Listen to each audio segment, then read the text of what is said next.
भोज के लिए एक व्यक्ति ने एक बार एक बकरे की बलि चढ़ाने की तैयारी आरंभ की। उसके बेटे बकरे को नदी में स्नान कराने ले गए। नहाने के समय बकरा एकाएक बड़ी जोर से हंसने लगा, फिर तत्काल दुख के आंसू बहाने लगा। उसके चरित्र व्यवहार से चकित होकर बेटों ने उससे जब ऐसा करने का कारण जानना चाहा, तो बकरे ने कहा कि कारण वह उनके पिता के सामने ही बताएगा। व्यक्ति के सामने बकरे ने यह बतलाया कि उसने भी एक बार एक बकरी की बलि चढ़ाई थी, जिसकी वो सजा वह आज तक पा रहा था। तब से 499 जन्मों में उसका गला काटा जा चुका है, और जब अब उसका गले कटने की अंतिम बारी है, इस बार उसे एक बुरे कर्म का अंतिम दंड भुगतना था।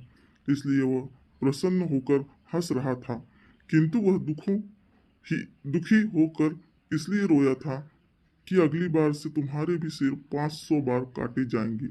व्यक्ति ने उसकी बात को गंभीरता से लिया और उसके बलि की योजना स्थगित कर दी तथा अपने बेटों से उसे पूर्ण संरक्षण की आज्ञा दी, किंतु बकरे ने व्यक्ति से कहा कि ऐसा संभव नहीं है, क्योंकि कोई भी संरक्षण उसके कर्मों के पाप को नष्ट नहीं कर सकते। कोई भी प्राणी अपने कर्मों से मुक्त नहीं हो सकता।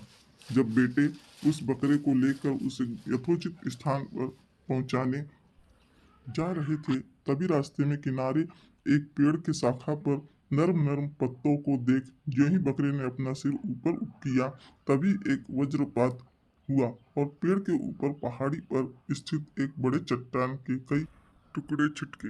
एक बड़ा टुकड़ा उस बकरे के सिर पर इतनी जोर से आ लगा कि पलक झपकते ही उसका सिर धड़ से अलग हो गया। जय श्री राम।